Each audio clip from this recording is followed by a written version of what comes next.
Next +2 physics में function of electric field and magnetic field in cyclotron कर रहे हैं हम लोग।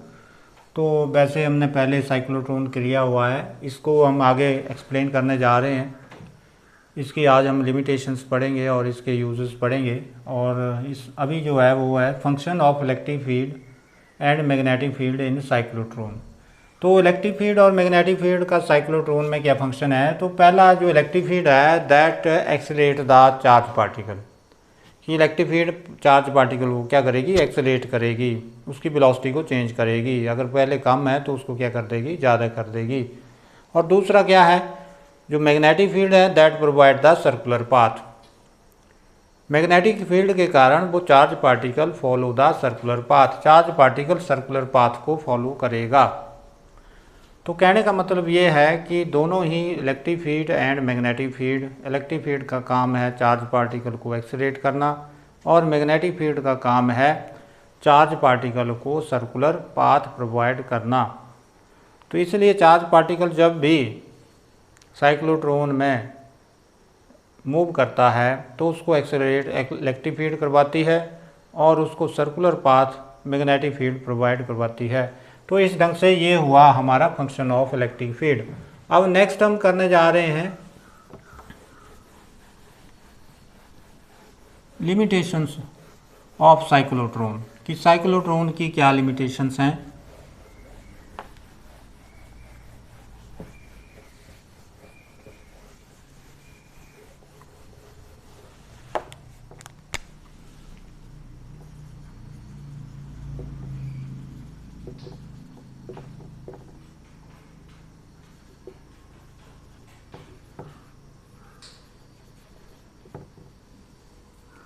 तो नंबर 1 इसकी लिमिटेशन यह है कि it is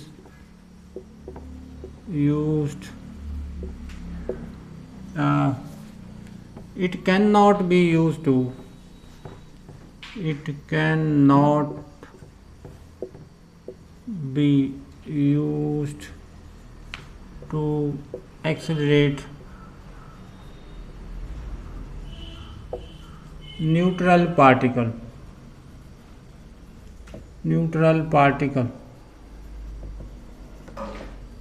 like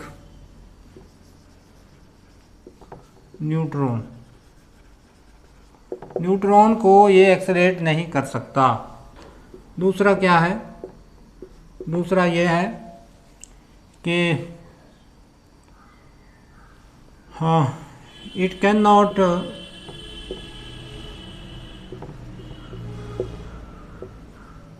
be used to accelerate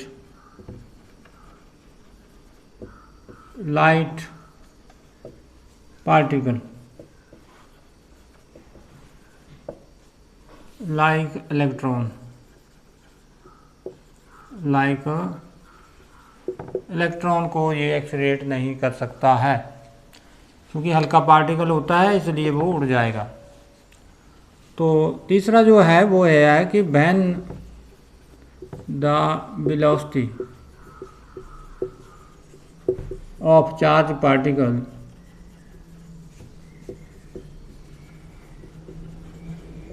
is comparable to the velocity of light, then mass of charge particle varies relativistically and increased is that m is equal to m naught upon under root 1 minus b square upon c square, where m naught is the rest mass of charge particle, is the rest mass of किसका है, charge particle का है। और B C जो है velocity of light,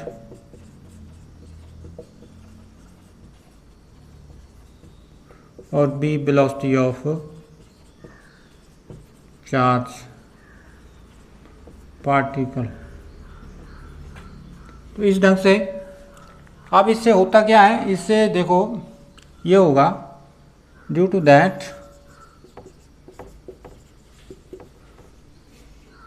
time period directly depends upon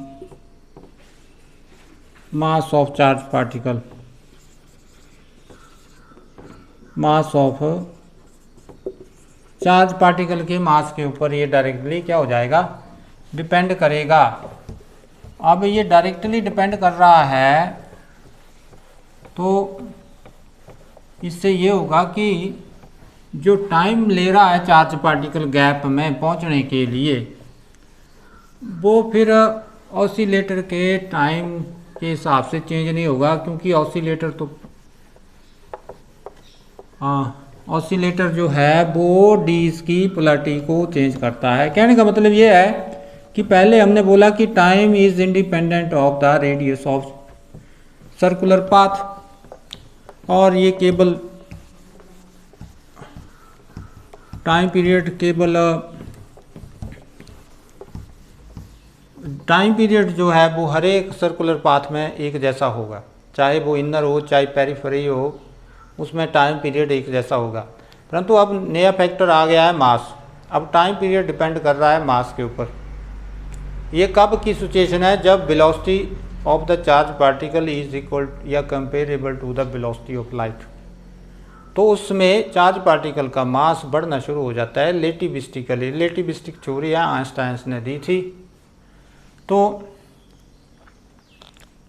उस case में हम ये कहेंगे कि उससे क्या होगा कि time taken by the time taken by the charge particle to cover the semicircular path will increase, and due to that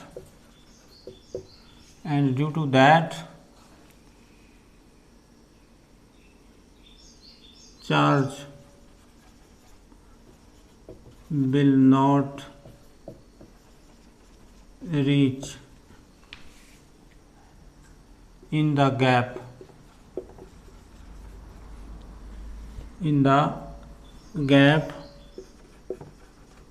when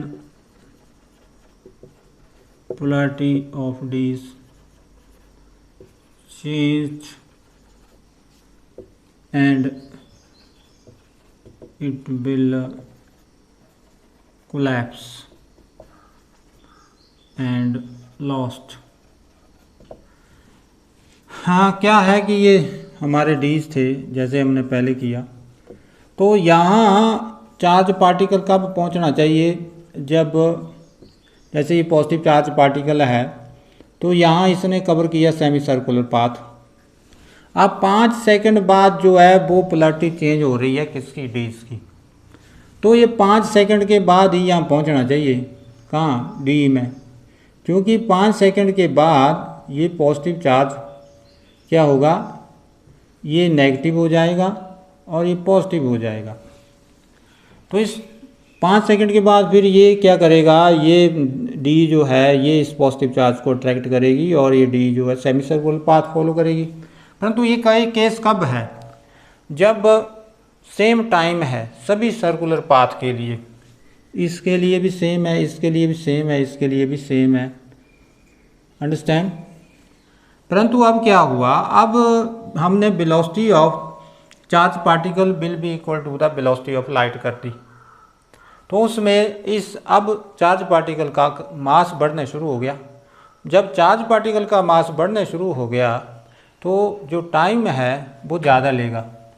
अब क्या होगा, अब ये टाइम जो है ज़्यादा लेगा। अब ये यहाँ पहुँचने में 9 सेकंड लेगा और यहाँ पोलैरिटी तो फिक्स है, 5 सेकंड बाद वो चेंज हो रही है। तो 9 सेकंड के बाद जब ये पहुँचेगा तो यहाँ पोलैरिटी तो रिवर्स, यहाँ जब ये पहुँचेगा तो ये पहले पहुँच जाएगा या बाद में पहुँचेगा। ये मान लो पहले पहुँच गया या बाद में पहुँचा, ज़्यादा टाइम लिया तो पोलैरिटी चेंज हो गई है। अब ये पॉजिटिव चार्ज पार्टिकल है। अब क्या हुआ कि ये ऑलरेडी ही क्या हुआ है कि नेगेटिव चार्ज पार्टिकल इसकी पॉजिटिव हो गई है, इसकी नेगेटिव हो गई है। अब ये इसको क्या कर देगा, रिपेल, अगले साइकिल में चला जाएगा। ये हमें चाहिए कि ये 9 सेकंड के बाद, 5 सेकंड के बाद इसकी पोलैरिटी चेंज हो। पोलैरिटी तो 5 सेकंड के बाद चेंज हो रही है और 5 सेकंड के बाद ही यहाँ पहुँचना चाहिए, परंतु ये पहुँच रहा है 9 सेकंड। जैसे आप लोग कहीं खाना खाना जाते हैं और वहाँ क्या होता है कि एक रो होती है जिसमें सभी बैठते हैं खाना खाने, और पता है कि अगर आप टाइम से नहीं पहुँच रहे हैं तो फिर क्या है, वो जो है वो उस रो में खाना खाने बैठ जाते हैं, आपके लिए जगह नहीं मिलती, आप पीछे रह जाते हैं। तो वो सिस्टम है कि टाइमिंग ठीक होनी चाहिए। अगर कई बार क्या है कि आपकी टाइमिंग ठीक है, आप ठीक 1 बजे पहुंच गए किसी के घर खाना खाने या 12 बजे, तो आप पहले ही रो में बैठ जाएंगे। परंतु यहाँ भी ऐसा ही हो रहा है, ये टाइमिंग ठीक नहीं बैठ रही है इसकी। क्यों? क्योंकि ये मास बढ़ गया है, मास बढ़ गया है और ये टाइम ज़्यादा ले रहा है, इसलिए 9 सेकंड ले रहा है। 5 सेकंड के बाद इसकी पोलैरिटी चेंज हो जाएगी और ये पीछे ही रह जाएगा, पीछे रह जाएगा, यहीं रह जाएगा रास्ते में, और रास्ते में रह जाएगा और फिर ये इसके द्वारा अट्रैक्ट कर लिया जाएगा। किसके द्वारा? नेगेटिव के द्वारा ये अट्रैक्ट कर लिया जाएगा, डीज के द्वारा। अब ये डीज है ये पॉजिटिव चार्ज पार्टिकल। देखो ये पॉजिटिव चार्ज पार्टिकल था, ये यहाँ गया, ये नेगेटिव था, इसने अट्रैक्ट किया। अब क्या हो गया, ये पॉजिटिव हो गया, यहाँ पहुँचा, ये डी पॉजिटिव होगी। अब पॉजिटिव होगी तो ये तो फिर रिपेल होगा, यहाँ पर भी रिपेल लग पड़ा होने, और अल्टीमेटली ये क्या होगा, it will collapse with the ball of the chamber and ultimately lost, reaction will be stopped. So this is the case, this is the main limitations of the cyclotron की reaction ही रुक जाएगा अगर आप velocity को कर देंगे किसके बराबर, वेलोसिटी ऑफ लाइट के बराबर। अब यूजेस देखो, इसके यूजेस क्या हैं।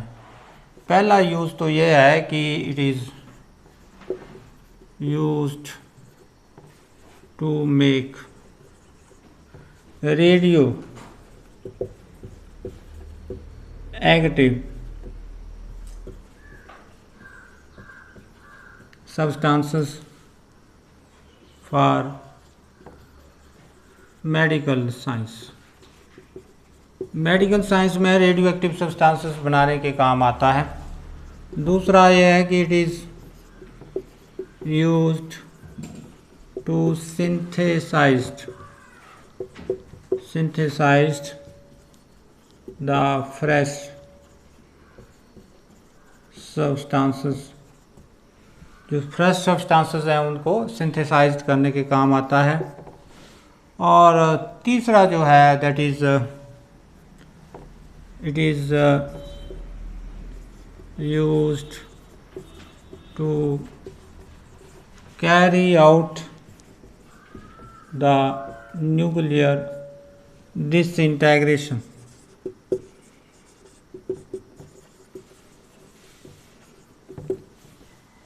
ये न्यूक्लियर डिसइंटीग्रेशंस को कैरी आउट करने के काम आता है।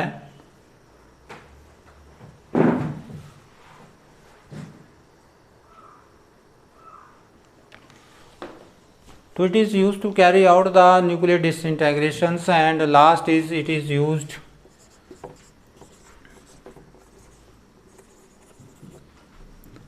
to improve the quality of solid by adding by adding ions. तो ये थ्योरी का कंसेप्ट है, ये सारा का सारा आप लोगों ने याद करना है और इसको ठीक ढंग से लिखना है।